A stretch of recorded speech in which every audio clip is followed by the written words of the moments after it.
Okay, good evening, everyone. Welcome to the University of Washington's Global Month. My name is Wolf Latsch, and I am the director of UW Study Abroad. Thank you for joining us tonight for a global fireside chat with Rick Steves. This event is hosted in partnership with the UW Office of Global Affairs and the UW Department of History. Throughout November, here at UW, we're going to be celebrating our university's global impact and our global community. I hope you will join us for inspiring events throughout the month.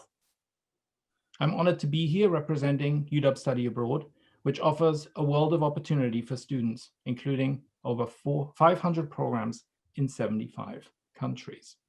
I'm delighted to be here this evening with special guest and UW alum, Rick Steves, to discuss the joy and future of travel.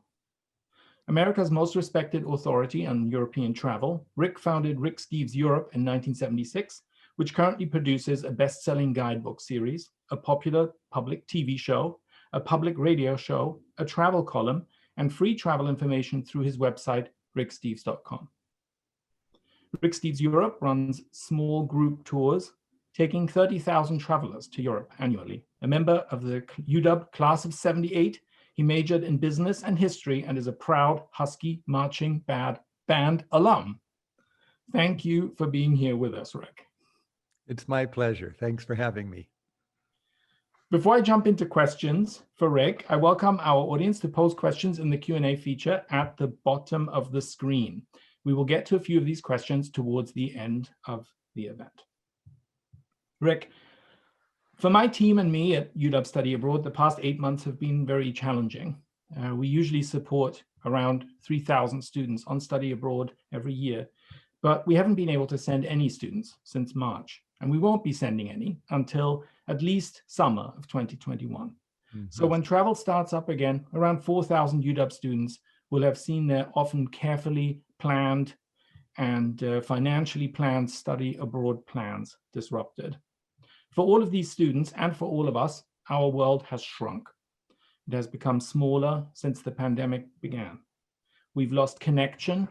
We've lost all kinds of experiences, especially those that involve travel, and especially those that involve international travel. You once said that we can't begin to understand the world without experiencing it, with travel being for you a key way of experiencing the world. So how can we continue understanding the world, our world, without travel? Being at a university, the advancement of understanding is what we do. And for us at UW Study Abroad, we advance understanding through global travel and global learning. So my first question to you, Rick, is how do you, Rick Steves, continue your own education and understanding of the world without being able to travel? Well, by the way, thank you for having me. It's so fun to even think back of my wonderful years at the UW as a student, and in the years since, how I've enjoyed my education and put it to good use, I think. We are both evangelical about the value of travel. My mission is to inspire Americans to venture beyond Orlando. I think it's the same fundamental mission. We're 4% of this planet. Let's get out there and get to know the other 96. You can do it because it's fun. You can do it because it makes our world a safer and more stable place. You can do it to promote trade. You can do it for all sorts of good reasons, but it's very valuable.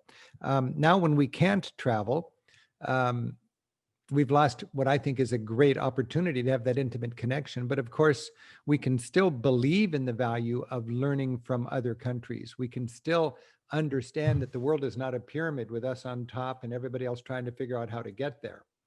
We can still remember that we have the American dream, but everybody doesn't have the American dream. I mean, you can teach that in a classroom, or you can learn that by traveling. When I go to Sri Lanka, it's clear. The Sri Lankans have the Sri Lankan dream. When I go to Nicaragua, it's clear. There's a Latin American dream. It's different than an American dream. When I go to my relatives in Norway, they have the Norwegian dream. I always, when I was a kid, I thought, how would any Bulgarian not choose to leave Bulgaria and live in the United States? Because they're Bulgarian. They want to live in Bulgaria. It's a beautiful thing. So what I try to do in my teaching is illustrate the value of travel And, and it's the theme of the foreign study program also, help people get out there and have a firsthand experience overseas. To me, it's just, we don't know how bad this COVID thing's going to get, and we don't know how long it's going to last. I'm feeling quite good right now. I mean, of course, we're spiking and that's tragic, but we have vaccines on the horizon, and we have a new government coming in that believes in science and wants to get things together and take it seriously. So I think this is going to be an interim, and sooner rather than later, we're going to look back on this in the rearview mirror and think, thank goodness we held it together, and we can throttle up our programs, whether it's my tour buses or your foreign study programs. We got the team together. We take care of our brand in my case, or your reputation in your case, that this is a valuable part of education. And when the coast is clear, bam, we're back at it, and the value of it will be greater than ever. And how do you think about, how do you keep yourself engaged? Obviously, you have a great network around the world, I'm sure. And you sit in your kitchen in the same way that I'm sitting in my basement right now. Isn't it? It's so strange. I mean, a year ago, well, less than a year ago, last January, I'm in my living room right here, my living room and my kitchen. I had 100 European guides in this space right here partying. Every January, we fly my guides to Edmonds here north of Seattle, and we have a week-long workshop where we get all of our philosophy about teaching travel and our mission and everything. We compare notes and we debate the itineraries, and we break from that huddle ready to just really do that Rick Steves tour sort of education better than ever. We were euphoric in January. We finished on a party boat in Puget Sound, all of us drinking, dancing, basically spitting on each other and yelling. And then at the same week, the COVID was breaking out in Kirkland. I'm so thankful that nobody had that, because they all flew home. And thank God my staff of 100 people and my guides in Europe of 100 have all been fortunate not to get the disease. But we're just committed to the value of travel. And right now, I'm painfully aware that my guides are in Europe with no work. It's difficult. They're freelancers. I'm a businessman here in Edmonds. I've got 100 people on my payroll and zero revenue. That's tough. That's a whole different discussion, but I'm committed to keeping my staff together. I've made money off of them for 30 years, and for a couple of years, I'm going to subsidize them basically. But it's the right thing to do. I'm keeping my staff employed. We're trimming the sails, and we're working 3.5 or 4 days a week instead of 5. But we've still got our livelihoods. We've still got our healthcare. And for me, as the business owner, I've still got my team, because I know it's worth suffering through this downtime in order to get back into the game when it's possible. Because when we come out of this COVID period, I believe the value of travel is going to be even greater than before. But the odd thing for me, well, if I've been sitting here, I never believed in telecommuting, and now I'm pretty cool. I'm pretty good with it. I'm overlooking Edmonds here. I'm reminded constantly of how important it is to take care of your neighbors, and how these towns don't just happen without good citizenship and good, thoughtful neighbors. I'm reminded about the fragility of our environment. I see ships going out to sea, and I hear the train coming and going. I'm reminded that there's a big world out there. And I've been getting more media, more interviews, and more publicity than ever before, because ironically, I'm the travel guy stuck at home, and everybody wants to talk to me and go, what's it like? Well, yesterday I was walking home and I saw a snail on my neighbor's fence, and all I could think was escargot. This is tough, But what I'm doing is I'm employing my traveler's mindset right here. In fact, I never realized that, but this has been a new sort of thing I'm teaching. It's just, we are travelers. You've got travel in your blood. You're evangelical about it. So am I. The value of nations coming together. I would imagine you're from Europe, and in Europe, they've got the Erasmus program. It's a slam dunk. You pay professors and students to study and work in other countries because it's a good investment. You don't have to have a fundraiser, it's just a good investment for local taxpayers. We believe in the value of that. So now we can't travel for right now. I've never had my passport so dusty. I haven't gone anywhere. I spend 100 days a year in Europe. I've done that since I was a university student, and now I've not gone anywhere. But I'm using my traveler's mindset right here at home. It's very interesting. A good traveler is curious. A good traveler wants to get out of his or her comfort zone. A good traveler wants to challenge things that they just assumed were correct, talking to other people, broadening your perspective. I was just thinking the other day, culture shock. It's something that a lot of people are afraid of. Culture shock's a positive thing. It's the growing pains of a broader perspective, I think. And the more ethnocentric you are, perhaps the more stressful it's going to be to have culture shock. We need that. It's why we travel. It's why parents help their kids go overseas during their foreign study or whatever. They see it's a good value. Well, I'm knowing that even at home now, there's other dimensions of life that aren't travel that I've neglected all my adult life. And now I'm embracing those with that traveler's kind of spirit.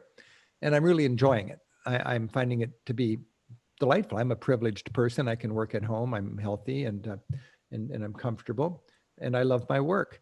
But I'm just so eager to get back at it. I imagine you are too. And last year we had our best year ever. 2019, we took 30,000 people on 1,200 tours. This year we were almost sold out in February, and bam, we had to give back 24,000 deposits. It was heartbreaking. Not heartbreaking. It was a pity to lose the money from a business point of view. But what was really heartbreaking was all those travel dreams that got derailed. And I just think a lot about foreign study also. A lot of students over there had to fly home, interrupting their experience. This is heartbreaking. And we're going to put it back together again. Our theme, our mantra is, this pandemic can derail our plans, but it cannot derail our travel dreams. And we're gonna do it, That's a great way to put it. And I'm sure that you have plenty of people reaching out to you and saying, Rick, get me out of here. I need to go somewhere.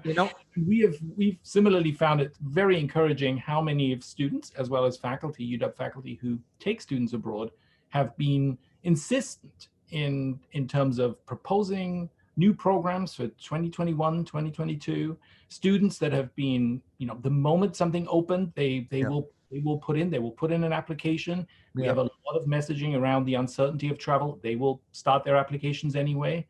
And that has been one of the most uplifting things to see, is that this has not chilled people's need and desire to travel. Everybody is pretty much in the starting blocks. And we just have to decide when it's safe to firing up. 2 points about that, Wolf. First of all, you're in it as an educator, and I'm in it as a businessman who happens to be a teacher also. And the demand, we've been through crises before, nothing quite like this, but I've always found the demand can get interrupted, but it doesn't dissipate. And when the coast is clear, it springs back with a vengeance. Right now, it's just a matter of, I think patience is the thing. Patience is not an American forte. It's certainly not a Rick Steves forte, but right now, patience is my middle name. I've huddled with my staff. I've got a lot of tour organizers that are just chomping at the bit to get back, behind the wheel on the bus. And I've told them, we're not going to change our tour program to fit this interim time when you fly to Amsterdam and eat in a bubble so you don't get anybody's germs. Rick Steves travel and social distancing are diametrically opposed. I go to Paris to get kissed on the cheeks. I go to Rome to pack into the piazza and do the passeggiata, licking my gelato with all the gang on the street. I go to Ireland to go to a pub and clink glasses with people who believe strangers are just friends who've yet to meet. It's that people-to-people intimacy and vividness that is the royal return of this travel. And I know that there'll be an interim time when we can't have essential normalcy in our travel, but we will get to normalcy, and it'll probably take an extra 6 or 10 months or something like that. So what we're going to do is we're not going to be the first ones out of the gate, but we're not going to be reckless. We're going to have high standards of hygiene and all that. But I don't want to go to Europe when everybody is still having to social distance. I just don't. I know that if we can be patient for organized travel, we'll get to that normalcy again. Now, that during that interim, individuals will be traveling, and they'll be traveling safe. But it's just tougher for for your program to get a bunch of people signed up and booked and everybody figured out, and for my program to get everybody on the buses and booked. You just don't want the whack-a-mole kind of stuff. Oh, it's spiking here, bring them home. I don't want to go until it's really stable and predictable. Yeah, that makes a lot of sense. We have some of the very same dilemmas that we face. Yeah.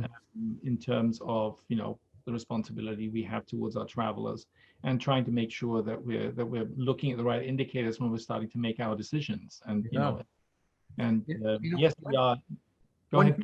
One thing I'm going to do, one thing I'm going to do during this interim is recognize that and it might apply to the foreign study world also.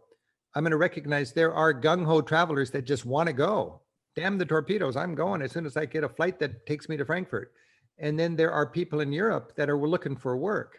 So what I'm going to do with my tour sales page on my website before we're actually selling our tours again is just have a conduit service, a hub where I can connect individual travelers with guides looking for work in Europe.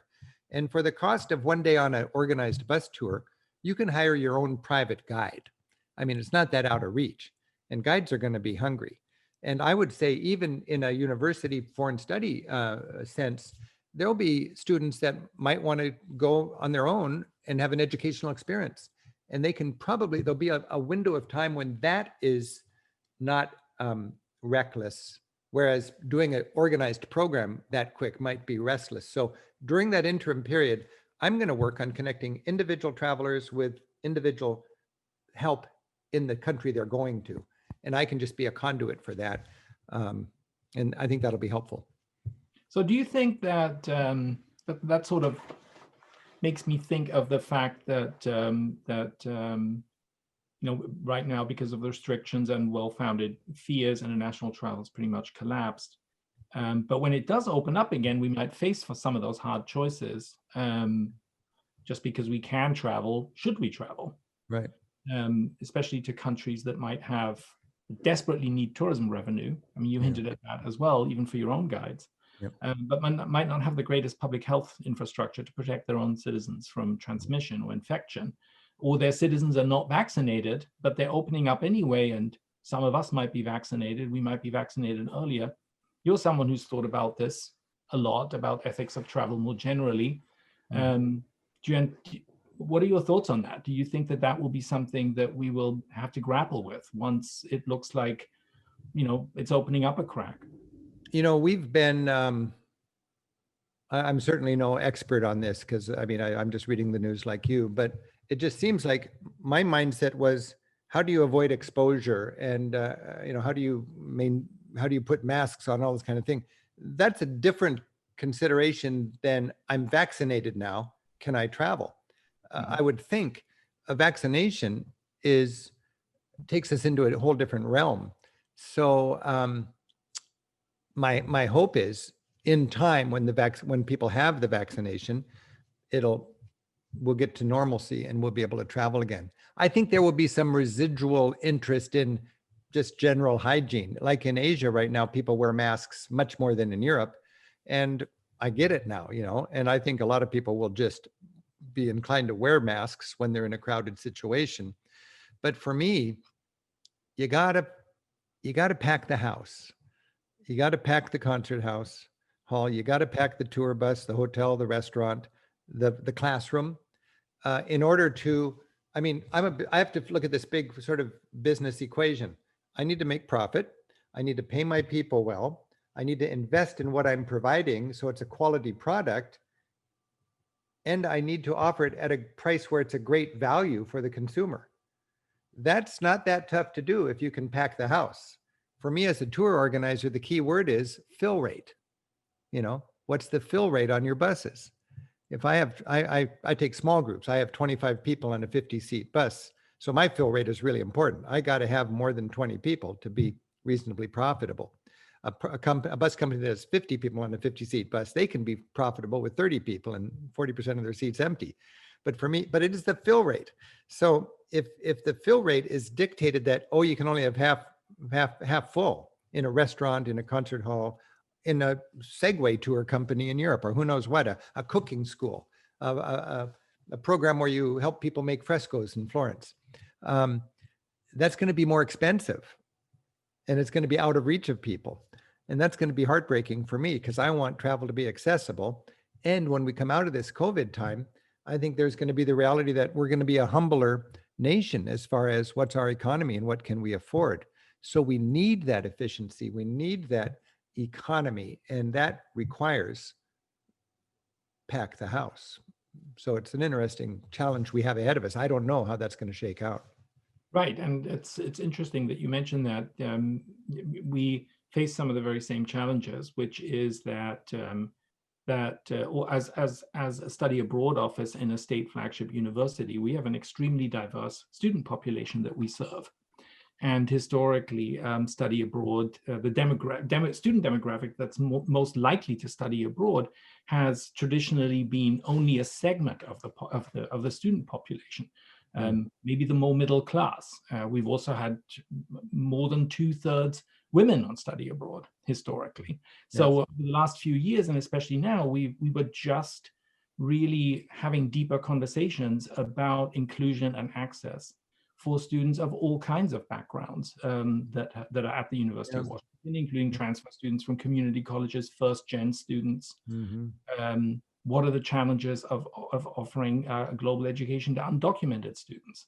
So in the same way, for us now, there is an opening up that has to be balanced with any additional costs that could come to a student in order to try and make a program safe.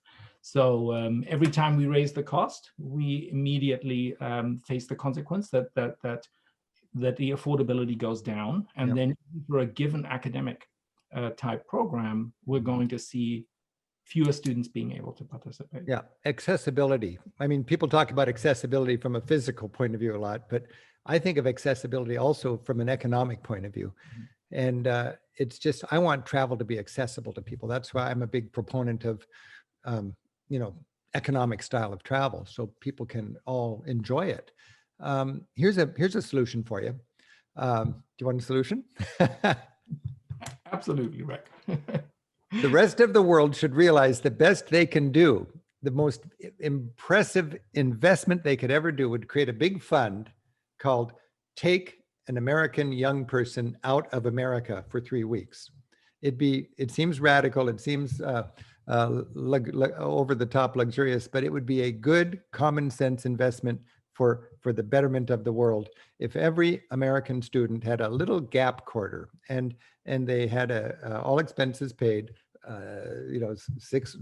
4-week trip to a place that was not Cancun or Mazatlan or Barbados or something, but really get out of your comfort zone, try a different culture, and then come home. And you can then throw your passport away and forever just let your worldview be shaped by commercial news media, or you'll more likely have an empathy or a recognition that this world's a beautiful place filled with wonderful people just like us. And the more we get to know each other, the better off we're all going to be. It is so important that we travel. And I know that it's unrealistic for there to be huge funding for that, but I think you can make a case that it's a practical investment. And our job is to make it as affordable to as many people as possible. Right, and I think there is beyond a political desire, and it tugs at my emotional heartstrings for sure. There is also just like a real good reason to subsidize something like this. Yeah. You mentioned the Erasmus program in Europe. I'm from Germany myself. I spent all of my university education in Britain, and my roommate was from France. Yeah. And we could sit down and say, like, the German-French thing, that wasn't always so awesome for our parents and grandparents. What better way to bring people together? I mean, I was at a university fraternity in Coimbra, at the wonderful historic college in Coimbra in Portugal. And it occurred to me, it was a minority of the kids in that school that were Portuguese. They were all involved in the Erasmus program, and they were getting away from their parents' baggage. I mean, it's kind of extreme, but I was just in the Holy Land, and they've got that wall, between Palestine and Israel. And the intention of the wall was to protect Israelis from terrorists coming in from Palestine or something. But the unintended consequence of that wall is to keep the young people on both sides of the wall burdened with their parents' baggage and unable to talk to each other. Right. They're trying to prevent the equivalent of the famous World War I soccer game in the Yeah. trenches when the soldiers suddenly noticed that Oh boy, that's the end of your war as soon as they're playing soccer. Yeah. as officers. Exactly. Yeah. Yeah. I So, was yeah, no, I think, inspired. for us, really, that's really the brass ring, is to be able to have more funding for that kind of thing. Yeah.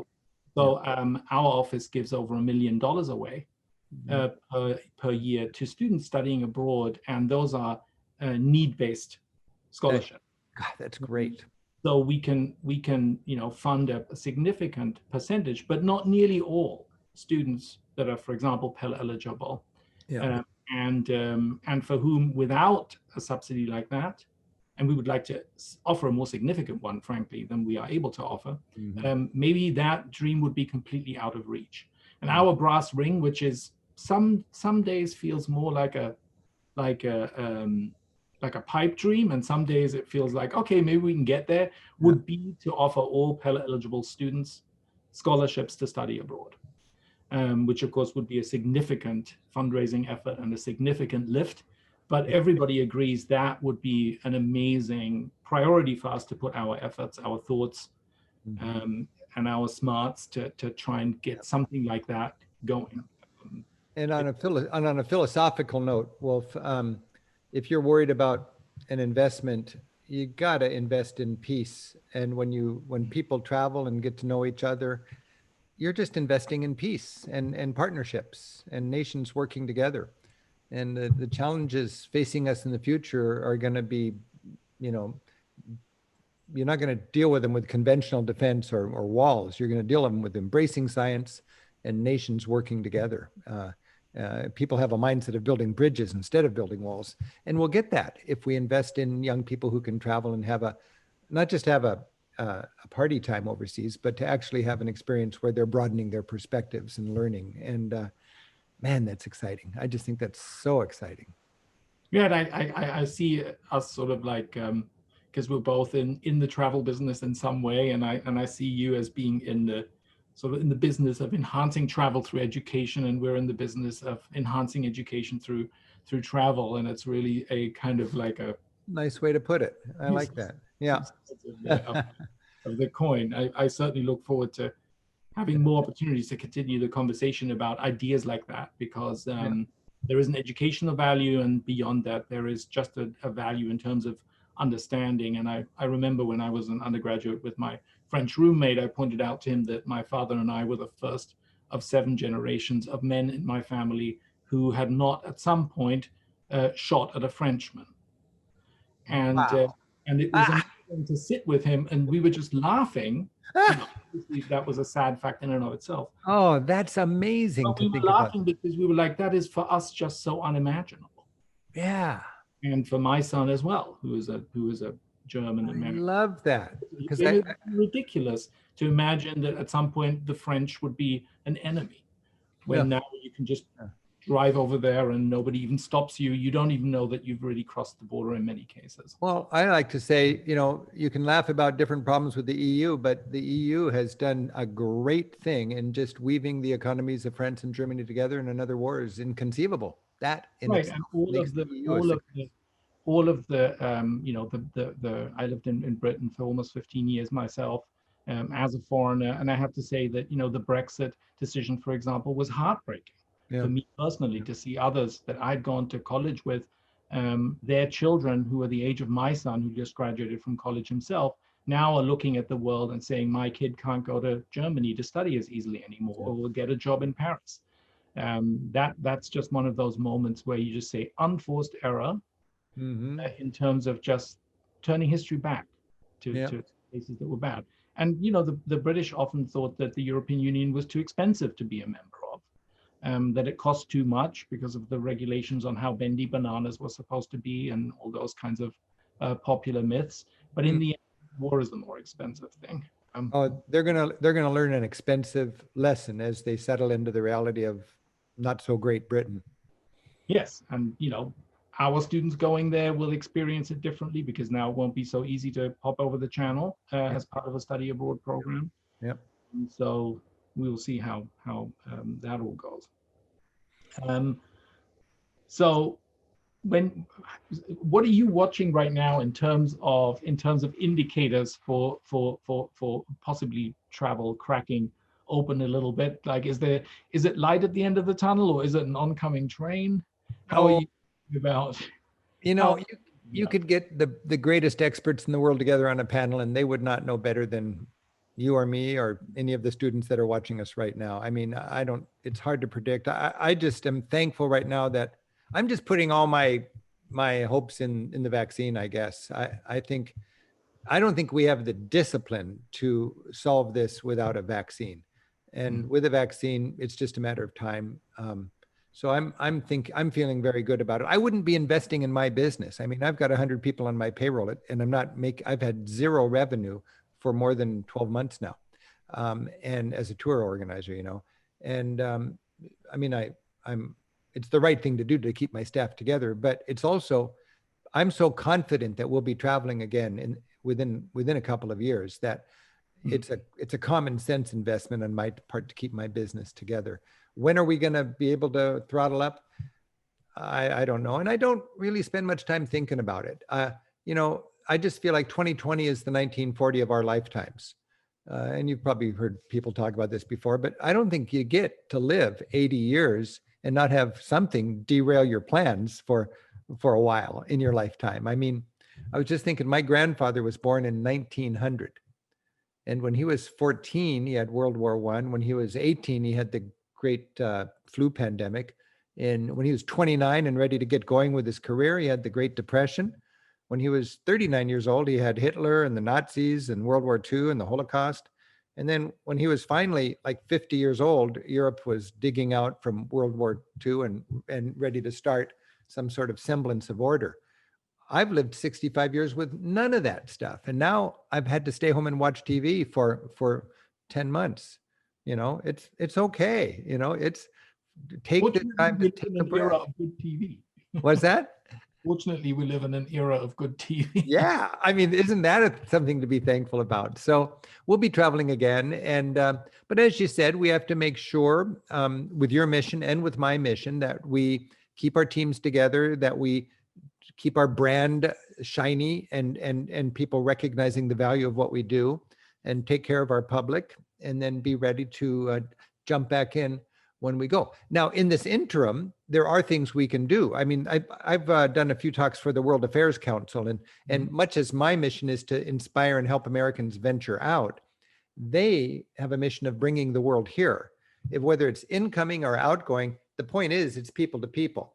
When you meet each other, you just have an empathy for each other. It's harder when you go home for their propaganda to demonize us, and when we come home, it's harder for our propaganda to demonize them. It's all good. So you've got that incoming kind of experience, and this is a time when, with all the stuff that we're doing, we're giving people a what we call a daily dose of Europe. On my social media and on my website and on our TV shows and our radio shows. So we still have our mission, but what we really want to do is get out there in the field and start traveling again. But there's nothing I can do to speed that up. What I can do is be a good citizen right now rather than a good tour guide, and remind people that we've got to look out for each other in this community. A lot of people wish they had a tour to Europe to cancel. I mean, they'll never see their name on a plane ticket, and they're living in very scary times and dark times right now. And we need to be mindful of who's privileged and who's not. And we can take a moment and take a pause and think about the importance of good governance and the importance of science and the importance of recognizing the fragility of our environment. These are all good things right now we're in this sort of interim period to think about. And then when we can travel again, we'll just go to town and celebrate the world. This is because you're mentioning the environmental impact. I think you're thinking in much the same ways that we are, that this is giving us an opportunity now to use our bandwidth on sort of longer term thinking about responsibility and sustainability. And even before COVID, our team here was starting to look more deeply at specific aspects of sort of ethical obligations that we have related to travel. Also, we think the environmental impacts of travel, specifically related to carbon emissions. We estimated I think back of the envelope that our travelers help emit around 3,000 tons of carbon per year at an offset cost of about $750,000. And you yourself have been talking and thinking about this and grappled with this issue. What are your thoughts about that? Is this a moment to rethink aspects of sustainability, social, environmental, otherwise related to travel? How have you approached this question of carbon offsets and the enormous impact, which is hugely unequal across the globe? I think yesterday a report came out that half of all of travel emissions, carbon emissions, are produced by only 1% of people on the planet. So, well, I've been giving that a lot of thought because I make a lot of money being a tour organizer and I'm contributing to climate change, and it's unethical. I wish my government taxed me for the carbon so I could pay my way. I don't think I need to be a hero on that. I just need to mitigate the carbon I create by taking my people to Europe. So here's what I've done, Wolf, and I'm pretty proud of it. I'm excited about it. I've been struggling with this for a decade, and I finally found what I think is a good solution. We have something called our Climate Smart Initiative. And the way I understand it, if an American flies from Seattle to Frankfurt and back, they create enough carbon that it takes $30 smartly invested to mitigate that carbon created. That's just, you can be shamed out of travel, but I think travel is important. And what we need to, I believe mitigation is mitigation. If you make that much bad, make that much good, and it zeroes out. And as far, I'm not a scientist, but as far as I know, that's logical. So what I decided to do was take on a self-imposed carbon tax. So last year, before COVID hit, I said, okay, $30 times 30,000 people, $900,000, round that up to $1 million. So I taxed myself, my cost of goods sold, $1 million. And we gave it to 10 organizations, and I got to determine what are the parameters for who's going to get these grants. The conventional thing for an American business would be carbon offsets here in the rich world. Mm-hmm.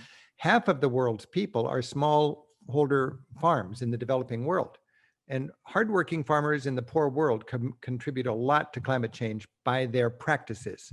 And I can't fault them, they're just trying to survive.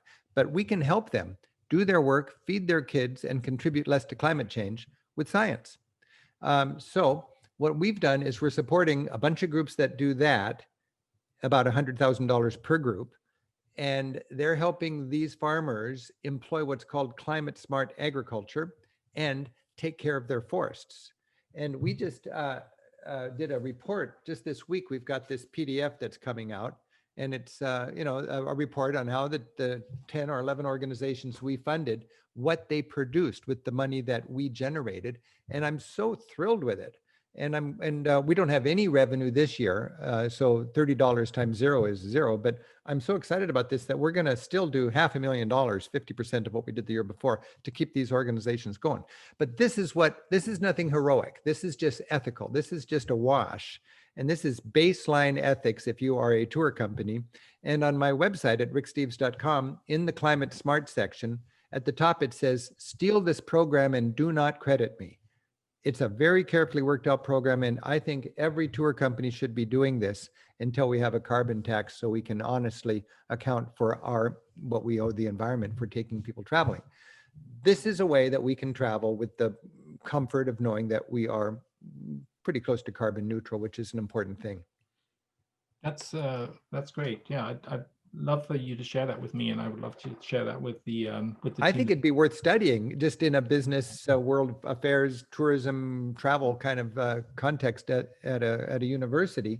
To me, it's wonderfully innovative, and it's just a win-win sort of thing, because I want to help farmers in the developing world. I mean, half of humanity is trying to live on $5 a day. 10% of humanity is trying to live on $2 a day, and people in that situation, they just need to cut down trees and cook stuff with an open stove.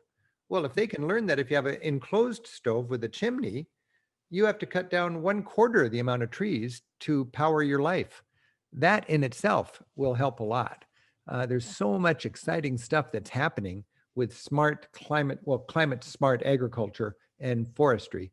And we're trying to raise awareness of that and fund it in our own little way. But, these are examples that an ethical entrepreneur can run up the flagpole in hopes of inspiring or shaming his or her competition into getting with the program. On a lighter note, somebody asked what cuisine do you miss most? Ah, that's a nice question. Which European cuisine? Of course, let's not just call it European cuisine. I saw a little question flip up on our screen here. They said, "What kind of wine am I drinking?" What's the cheese pairing? Right, we had. I never go to Tuscany and drink beer. When I'm in Tuscany, I'm a cultural chameleon, right? I've never been to the Czech Republic and drunk wine. I drink the best beer in Europe, as far as I'm concerned, the Pilsner there. Can't say that to a German, but I'm drinking some wine from Tuscany. A friend of mine, I was telling my friend I get a couple of bottles of wine from a favorite vineyard in Tuscany. And I just sent him an email. He's Roberto Becchi. He's a tour guide in Siena. And he's my fixer when I do a TV show there. He's such a great guide. And I told Roberto, tell the people at Santa Giulia, thank you so much for the wine. I love it. And Roberto said, oh, but you got to try my wine. So he said, what's your home address? I gave it to him happily. And he sent me some of his wine. It's Bella Madonna wine. And, but it's just so fun I love to go to Tuscany and sit in a home where for generations that family has been making wine, and to see the man or the woman of the house grip that bottle with the family name on the label. And then grandma's looking at you, just beaming with pride. And you have a visitor from Seattle sitting at the table, and then they pour that wine and then you drink it. And it's sort of a kind of communion with the cultural terroir, and to be there and to be aware of the pride and the culture and I just love it. And those are the kind of pithy, magical experiences that a foreign study program makes possible that you can't get out of a book. I mean, if you can't travel, read the book, watch the documentary. But if you are fortunate to travel, those are very kind of three-dimensional real space, meat space kind of experiences, right? Yeah. And I've seen that there were a couple of questions in the chat feed related to virtual travel. I think one person at least asked, hey, Rick, why aren't you offering virtual tours? We get questions like that too in the study abroad community. There's a lot of discussion right now. Let's do something. Can we make virtual programs happen that students can participate in? Can we convert initially, real time, real space programs into virtual equivalents? And my hunch is that we probably think about it the same way. But I'd like to hear from you. I don't like virtual travel. Just parking somewhere in your brain or somewhere else, or just chucking it right out? How are you feeling about this? I've had companies want me to invest in and embrace virtual reality and put on those goggles and so like that. But I don't know. It's not for me. I love actually being there. Having said that, right now with all my guides in Europe with no work, they are a guide. When guides in Europe, they just have to teach. They just every chance they have, you can't have a dinner with them without them explaining the cuisine to you. And I just love to connect with these kind of guys that are so excited about their culture and sharing it with people from far away. What I've got on my website right now at ricksteves.com, where we normally sell tours, we have a landing page, which is called our Guides Marketplace. And I'm just trying to be a conduit connecting all the people that want to travel who can't travel with all the guides that want to guide but can't guide. And there's all sorts of virtual experiences going on there. Language lessons, cooking lessons, history lessons, guided walks, you name it. Fun, creative stuff going on, much of it free, some of it for a little money, so they can earn some money. But you might even enjoy looking at that and just brainstorming. There's probably 60 or 70 guides there, Wolf, that are excellent guides that are working now the best they can just to teach and share, because they are just, they've got to spread this information. They've got to teach. And it's a beautiful, beautiful resource, and they're wonderful, inspirational teachers. But I'm not into the virtual experience. I'm into the real experience. you know, I just, there's nothing like actually being there, being naked with a bunch of Finnish people in a working class sauna. You know, you can't have a virtual version of that. You know, you can't be in an amazing Baroque palace in Prague listening to Baroque music. You've got to be there. You can't be sitting on a bridge in Istanbul sucking on a big nargile or hubbly bubbly and blowing smoke, all around the new friends, and hear the clitter clatter of the backgammon dice, the handmade dice where the dots don't even line up correctly.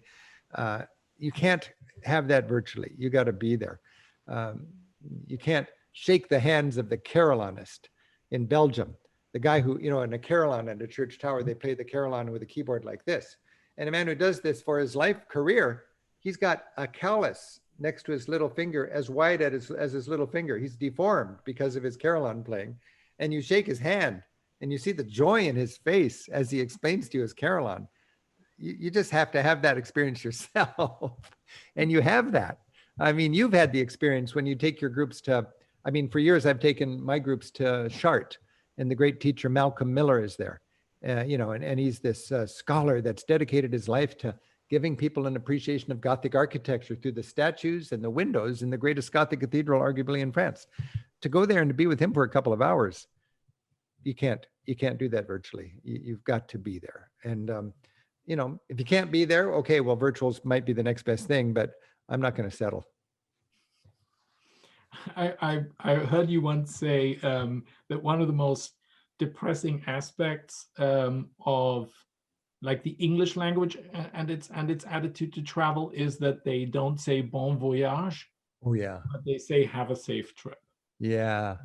And it's like, if you're gonna go, stay safe, come back alive, healthy, as a sort of very low bar for a travel experience, right?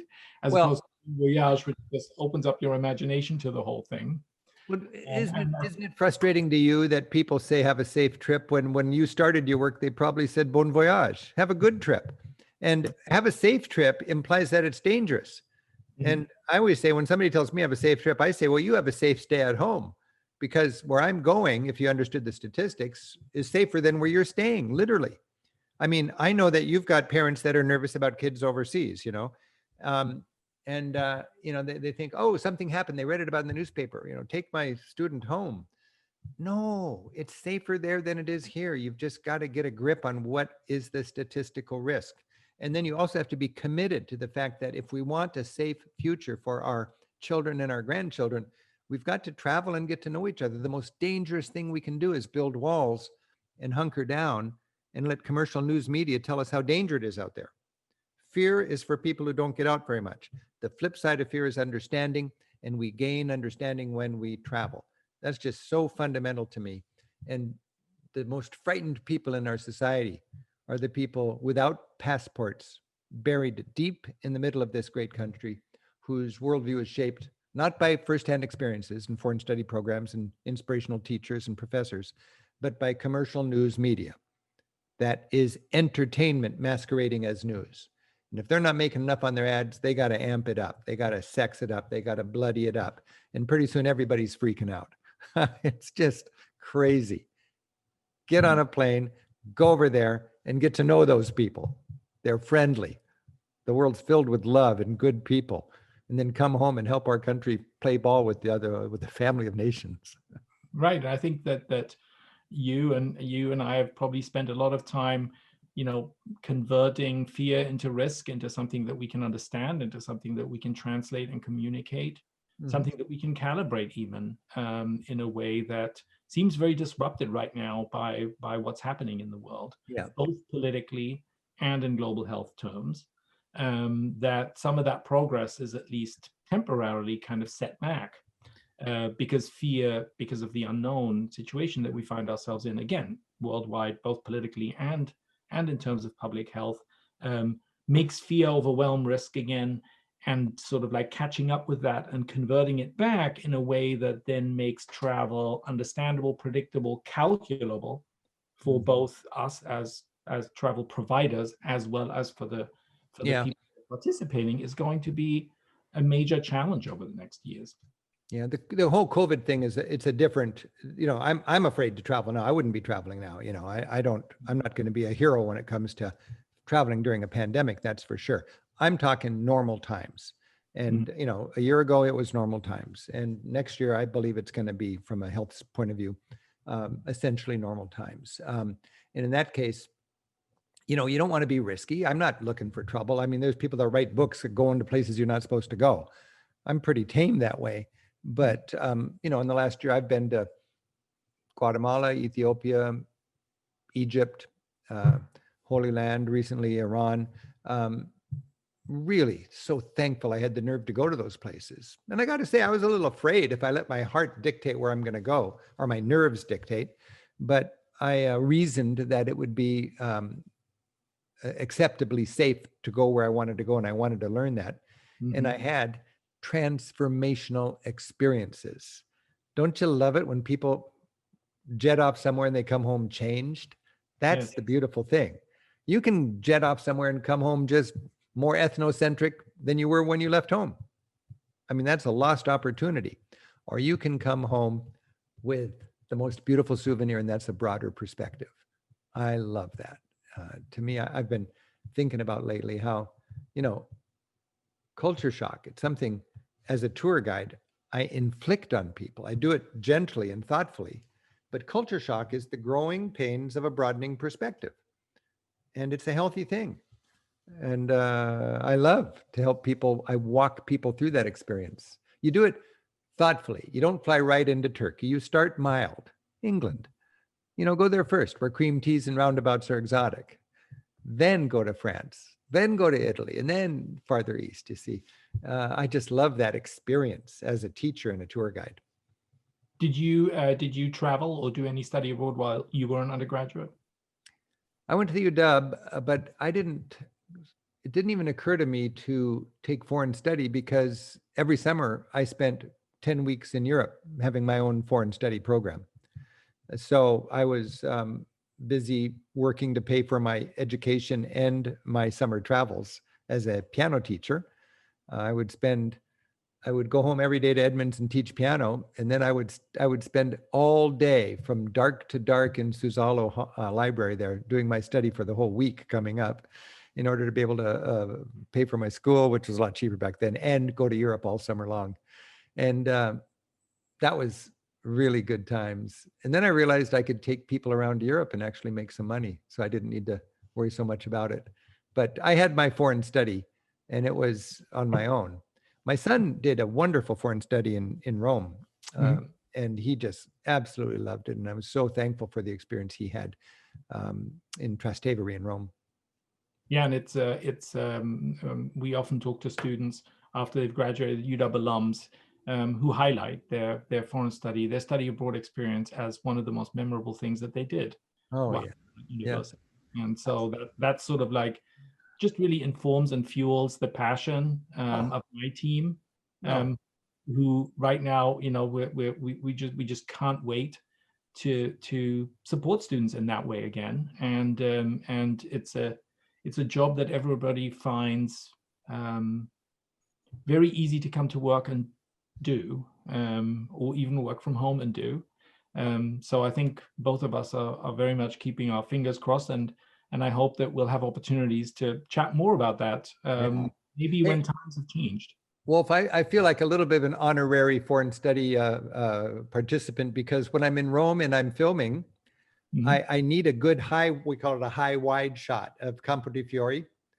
And there happens to be a University of Washington foreign study office or something right there overlooking Campo di Fiori, like 3 or 4 floors up, with a window overlooking that. And I come in with my TV crew and they say, well, if you put a few euros in our party bin there, we'll let you film out the window. And I happily do that. And we get this glorious shot of Campo di Fiori from the viewpoint of the University of Washington Foreign Study Office. And then way back when I was in my 20s, I had friends who were architecture students studying with Astra Zarina in Civita di Bagnoregio, just 2 hours north of Rome.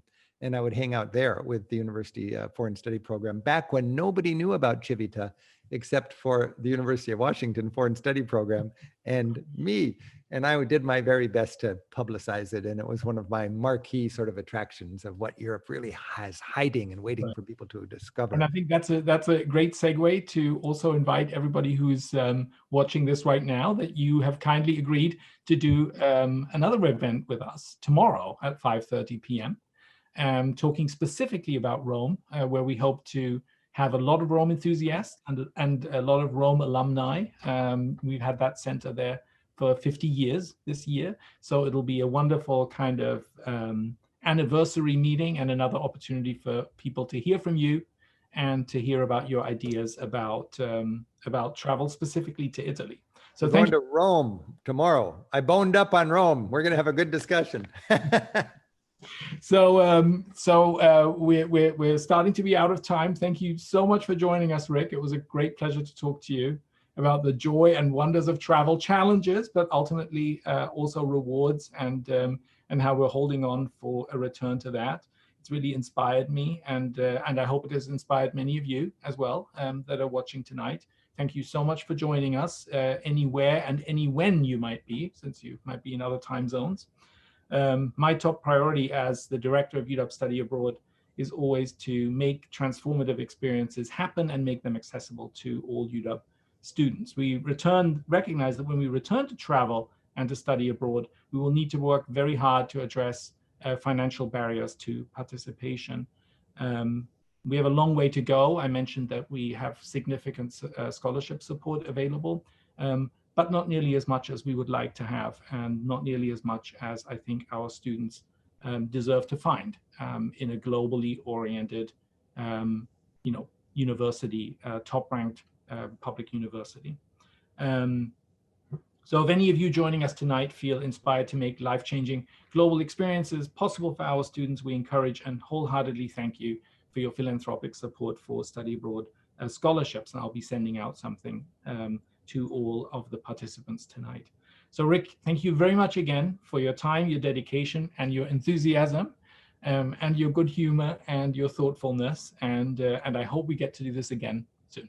Well, thank you, Wolf, for your leadership in foreign study. It's a fun opportunity for me to get back to my my alma mater, and I'm looking forward to both of the events tomorrow. So happy travels, everybody, even if we're just staying home for a little while. Thank you. Goodbye, Rick. Bye-bye.